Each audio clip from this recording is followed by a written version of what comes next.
Welcome to Our Curious Amalgam, the weekly podcast brought to you by the Antitrust Law section of the American Bar Association. Our Curious Amalgam explores the fascinating and increasingly overlapping world of competition, consumer protection, data protection, and privacy law. Each week, we bring you leading global experts on the most compelling issues of the day. Enjoy the show. Hello and welcome to Our Curious Amalgam, the podcast from the American Bar Association Antitrust Law section. My name is Anora, Wang. Today's topic is, what are the perils of privacy law? Evolutions of the children's online privacy and protection law. Joining me today is my co-host, Christina. Hi, Christina. Hi, Anora. Thanks for having me.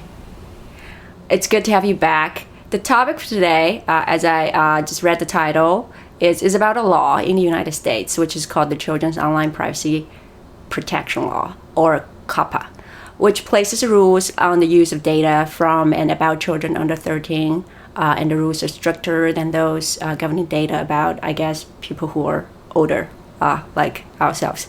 The law itself is not too old. It was enacted in the 1990s, as I understood, but we're now in the 2020s, a time of pervasive social media usage, I guess, including by many under the age of 13. So there has been some public discussions on whether the law should be changed or not, or if there are better ways to enforce it.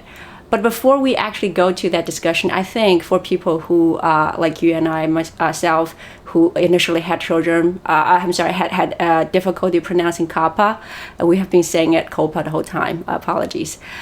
We probably would be better served to have a little bit more knowledge about the law itself, how it came about, and what are the basics about it.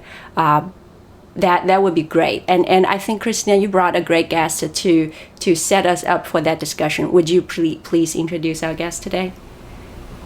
Of course. It's my pleasure to introduce James Cooper, our guest today. James is a professor at Scalia Law School at George Mason University and is director of the program of economics and privacy there. He previously served as deputy and acting director of the FTC's Office of Policy Planning, advisor to FTC Commissioner Bill Kovacic, as well as deputy director in the FTC's Bureau of Consumer Protection. As we'll go through, COPPA is enforced by the FTC, so I can't imagine any other better guest to join us today to talk about COPPA. We're very happy to have you, James, for the conversation. Welcome.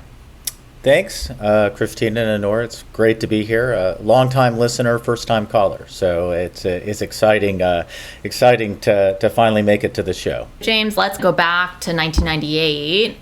Tell us a little bit about the impetus for COPPA, what Congress was thinking about when they enacted COPPA, and how they thought about the enforcement of COPPA. Yeah, so as Anora had mentioned, and you just mentioned, Christina, COPPA was originally passed in 1998. The sponsor was McCain and Bryan. I cannot remember Bryan's first name. He was from Nevada. McCain, we all know John McCain. And then in the House, it was Markey. Ed Markey was the co-sponsor in the House. And what became COPPA had kind of started, as I understand the background in the House, was the maybe a broader privacy act that Markey had put on. At the same time, in the Senate, there was the more narrow addressed at children, with Bryan and McCain being the co-sponsors. And the impetus of this, as you asked, obviously the internet was starting to come of age. This is the late 90s. We were in the age of really chat rooms, and websites as we know them now were fairly nascent. But there was a concern about children's privacy. The FTC, under Chairman Potofsky, did a couple privacy reports in the late 90s, and they were pretty influential. And one of the recommendations out of this report was to have some kind of privacy protection law for children, and COPPA was in many ways born out of that. I think that the major concerns that animate this, again, there's not a ton of legislative history on COPPA, but the major concerns that were really animating this were about the privacy of children in this new internet age, because there was a fear that people could trick children into giving them all sorts of information. And that could lead to kind of the other I think main impetus of this was deceptive practices. So you could trick kids perhaps into getting money, maybe getting your parents' credit card. So there's a deceptive side of this, and then there was you don't want your child giving away information that could lead to both privacy invasions online, lewd conversations or other types of conversations, say in a chat room, or even worse, could lead to some kind of offline safety concern. So I think safety and deception for about kids were probably the two higher level concerns. There is a little bit, again, if you look at some of the statements, I think Markey and both Brian had said something into the record about we're also a little concerned about companies compiling profiles. So at the very early part of COPPA, there was also at least some concern potentially expressed about the commercial marketing to children. So I think that was really the beginning. COPPA landed on 13 as kind of the magical age, under 13. But earlier versions of COPPA had it cut off, extended it, that from 13 to 16 or 13 to 17 would actually be, there would actually be not as strict protections, but some other protections as well. But for various political reasons, that kind of got taken out. Primarily because there was concern that there was a pretty big overlap between, say, what a 16-year-old does online and what a, say, 25-year-old does online. So it'd be hard to draw those distinctions. So just a quick follow-up, and it could be random, because I think like in Europe this year, since there are so many, this is in 2024, there are so many elections, and some places have actually lowered the age for people who are eligible to vote, right? Like, for instance, from 18 to 16. I think the general, general thought behind it is people are getting smarter, I guess. People are getting more sophisticated earlier in their ages. So should COPPA also in same fashion lower the age, like the magical 13, as you said, it may have been a randomly picked age, but any age is artificially and randomly picked. But should that be lowered now? Because people are smarter and younger kids online. Well, I mean, it's an interesting question, and I'm not going to be the one to say what's the right age for COPPA. I will say it's been something that has been debated recently, and not moving it down, but moving it up. So right now, the magic age is 13. So if you're 13 or over, COPPA doesn't apply. Under 13, just again, perhaps to get a little more in the weeds, but if there's ever a place to get in the weeds, I guess this is it. Is you said 13 sort of maybe random.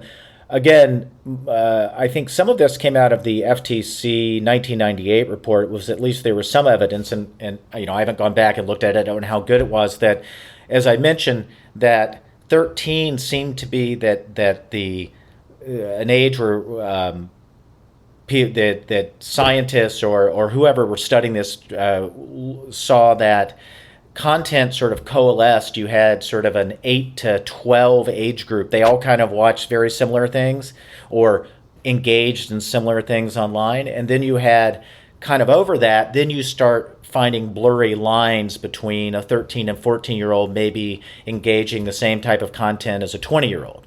And so and so that's where I think 13 came about. So in some ways it's a little arbitrary, but I think it was at least somewhat guided by science. And to your question about should we lower it from 13, again, I think that if anything is happening in policy circles now, again, it's by far not a consensus, but there are people who are suggesting, there are bills on Capitol Hill, as I understand it, bills in states, and in fact California, their version of COPPA, if I'm correct, goes further and pushes it out to, I believe, 16 and maybe even 18. So there are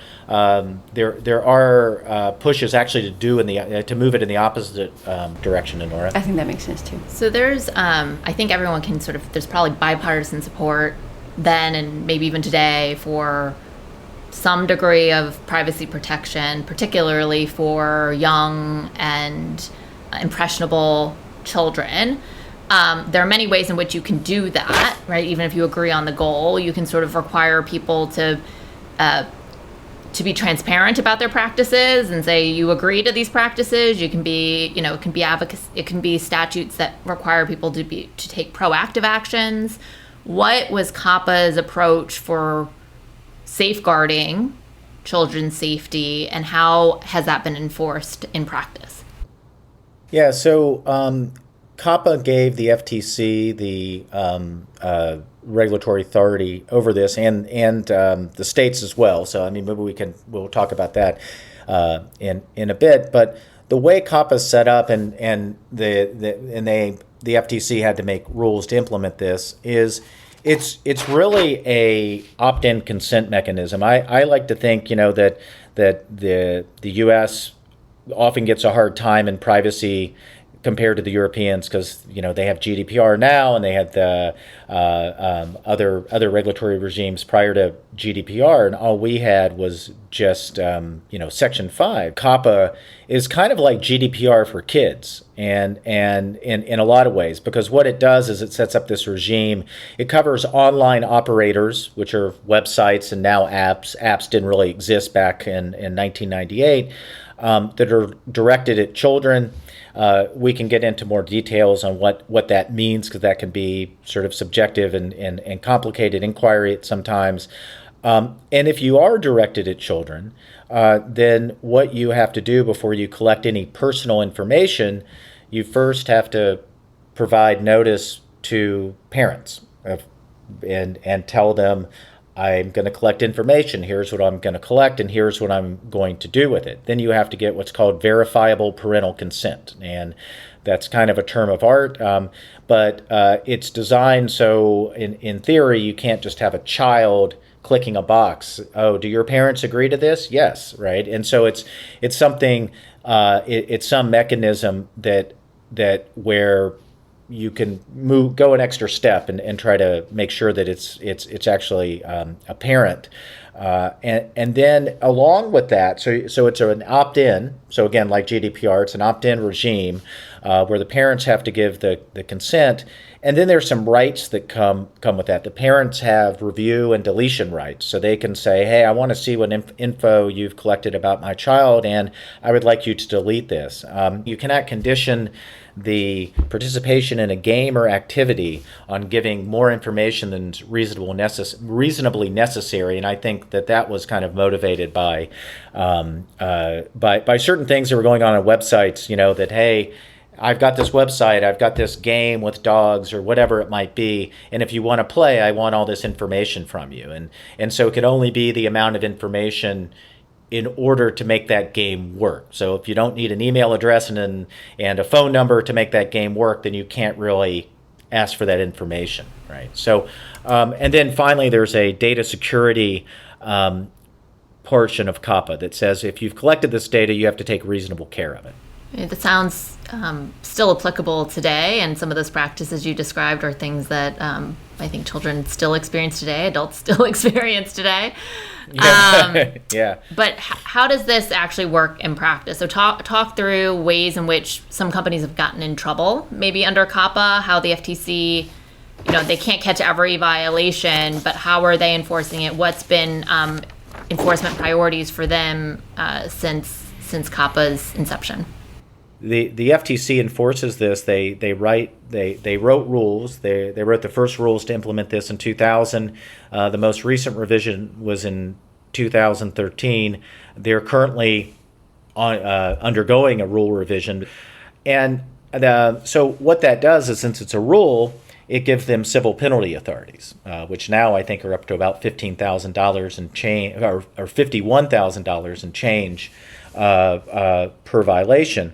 And so some of they enforce COPPA. They have the rule, and then they go out and enforce it with. They're all consent decrees. I'm not aware of I don't believe there's a single litigated COPPA action. The FTC has been pretty active, as I said. They have most of the major companies under some order. Probably at the time, their biggest. There's actually been one bigger since then. Was their COPPA settlement against YouTube for $170 million. That had to do with YouTube collecting cookies, persistent identifiers from on child-directed programming, made-for-kid programming is on YouTube channels, and the persistent identifiers under a 2013 rule revision are considered personal information. So that was the biggest one. After that, actually, a couple years after that, there was a settlement with Epic, and they were also collecting. They were collecting not persistent identifiers. It was just email address and things like that. It was $270 million. They also have an order against Amazon for collecting collecting and not deleting voice information from Alexa about kids. Also with Microsoft with regard to Xbox. And they also have, kind of in the news recently, they have TikTok under order. So back in 2019, they entered into a COPPA settlement with Musical.ly, which was the predecessor to before ByteDance bought them and turned it into TikTok. And that again, I think that was I can't remember. It was in the tens of millions. It was fairly small. But that's been in the news recently because if you're under an FTC order, as I'm sure you both know, then the orders run somewhere between 10 and 20 years. And if you violate that order, they can refer you to the Department of Justice for civil, to go after you for civil penalty authority for violating the order. And that was recently in the news that the FTC has referred a case to DOJ regarding TikTok for violating their 2019 consent order. We don't really know much more about it, so stay tuned. But that was in June.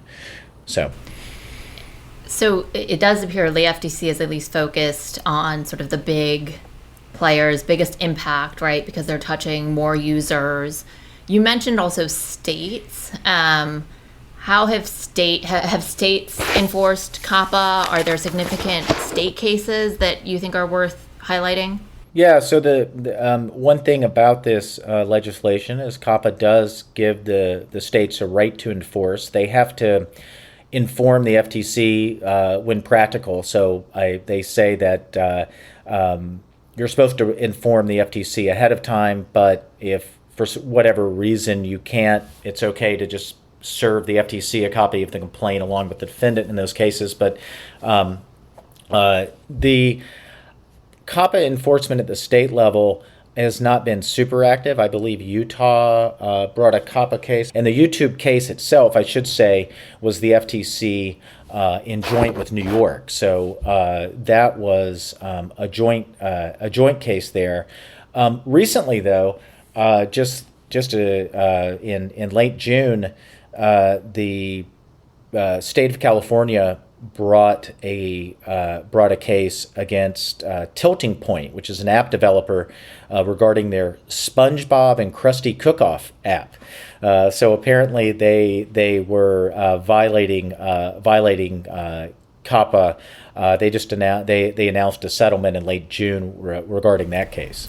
So this episode is called Perils of Privacy Law. So tell us a little bit about sort of the trade-offs of privacy law, in particular, how the COPPA rules and the COPPA enforcement, and how we should be thinking about sort of the cons of such legislation and enforcement.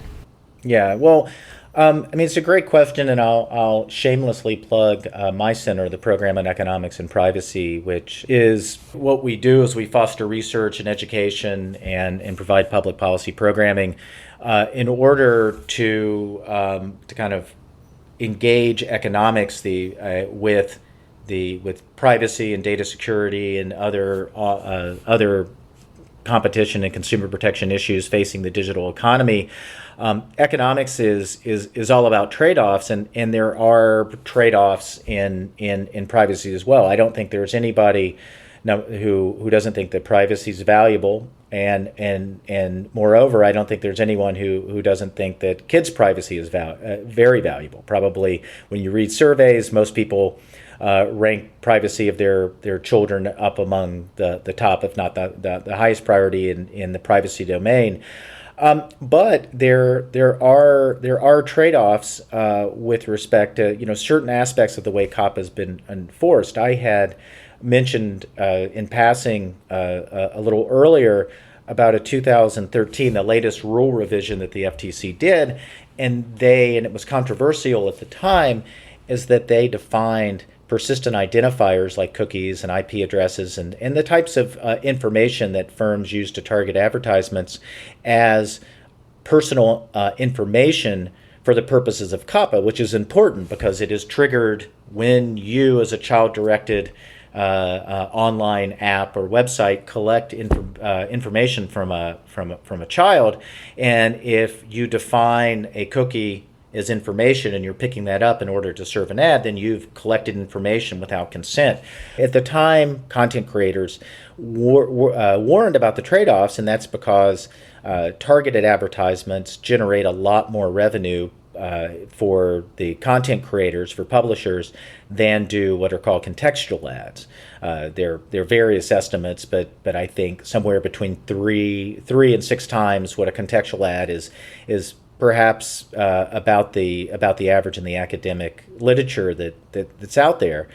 And so that is a trade-off in the sense that if you reduce, this is free content, and if you reduce the ability of content providers to monetize their content, then you're going to end up with less content or lower quality content. I mean, at least that's the trade-off. And recently, there's been a lot of good empirical work in economics. There are studies that document this trade-off. I'll shamelessly plug myself.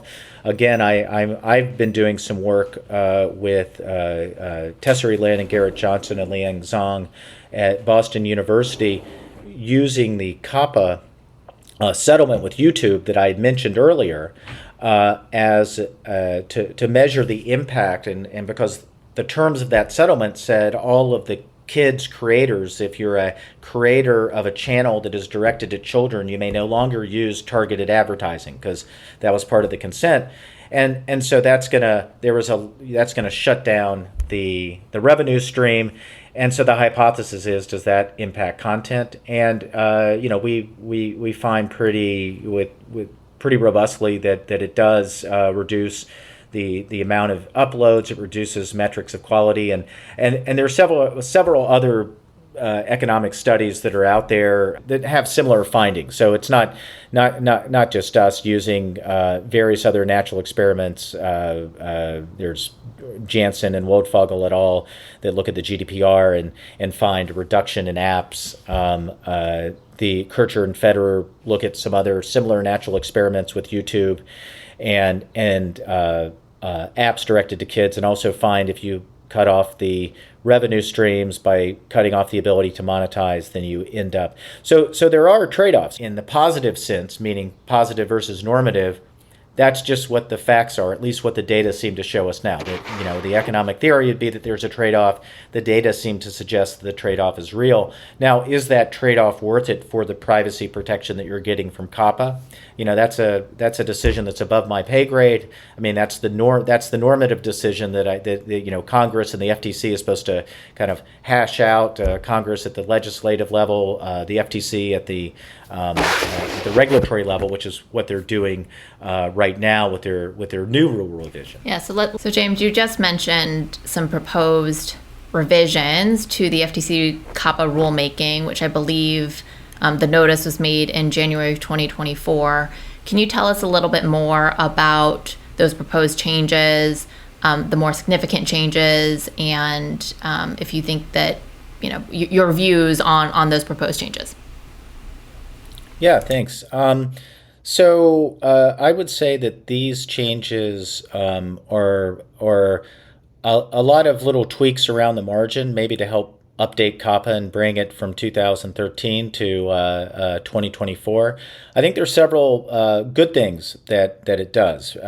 For instance, EdTech which was not a thing in 1998 and really not a thing in 2013, at least as we know it. But of course, as if any of us had kids during the pandemic, we all know, and you don't even need to have had kids during the pandemic to know how important ed tech is. The idea here is just to make it easier for educators to consent for students to use this ed tech, so you don't have to go and get verifiable parental consent anytime you want to expose a child to, say, a new math app or something that might aid their learning.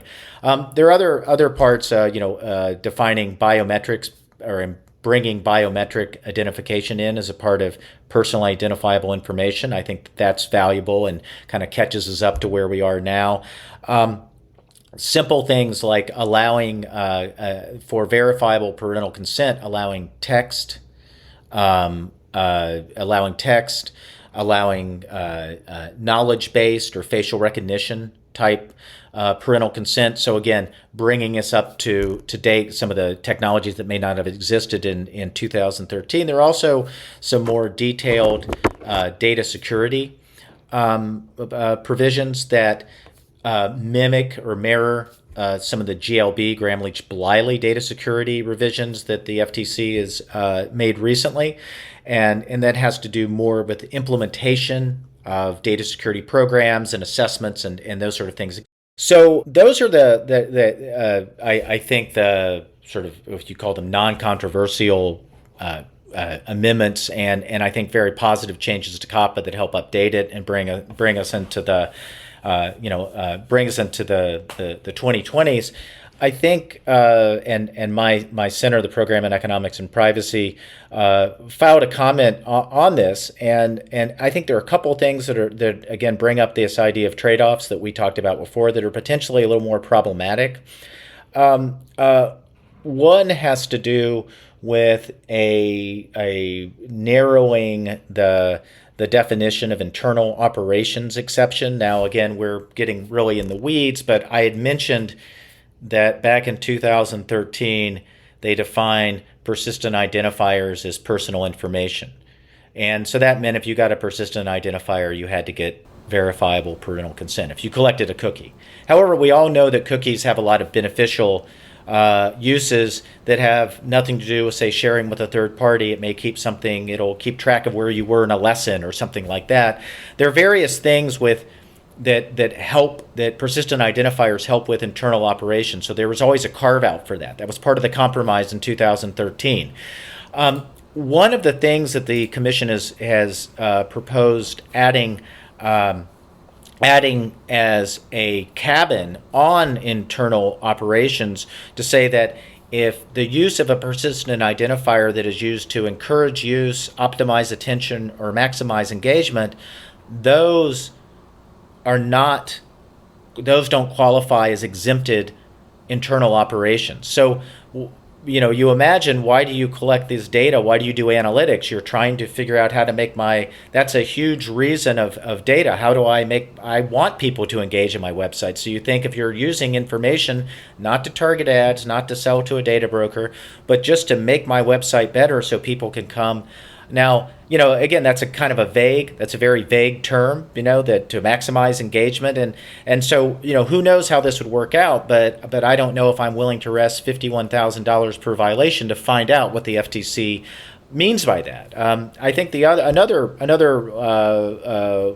related to that is and I'd mentioned this before when we talked about the data minimization in COPPA, is that the data minimization applied to an activity or a game on an app or a website. Well, what the commission wants to do is they proposed expanding, or not really expanding the definition, to make clear that the definition of activity or game really means the entire the entire website or the entire app. So that would mean that you're not allowed to collect more data than is reasonably necessary in order to make your app or website work.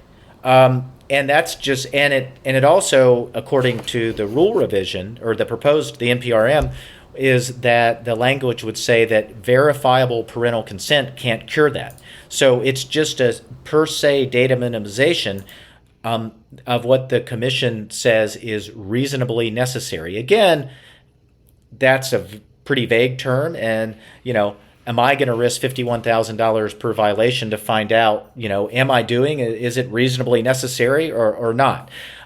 So those are kind of, there's some other, those are directly likely, again, to trigger some of these trade-offs. So, now the commission seems to be directly looking at, let's try to make these, let's try to really limit the ability of child-directed online programming from, let's try to limit their ability to make their offerings more attractive.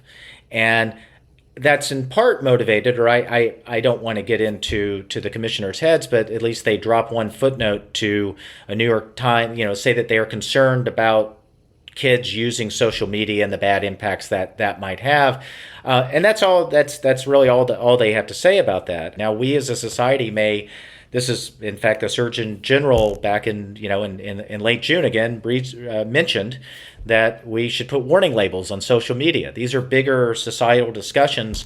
It seems that we're trying to cram some of that into COPPA, and without really doing the homework, because there's no engagement with any of the economic literature, no engagement with the vast debate in the relevant child psychology community on the causal impact of social media on children's health. There's a vibrant debate there as well. These are all important questions, and there's really no engagement.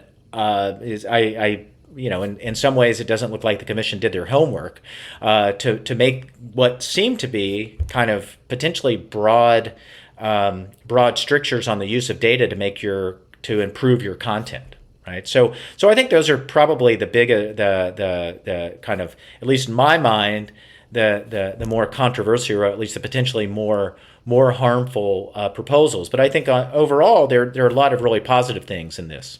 Well, thank you, James. This has been a great conversation. Before we let you go, we do want to learn a little bit more about you, other than the subject.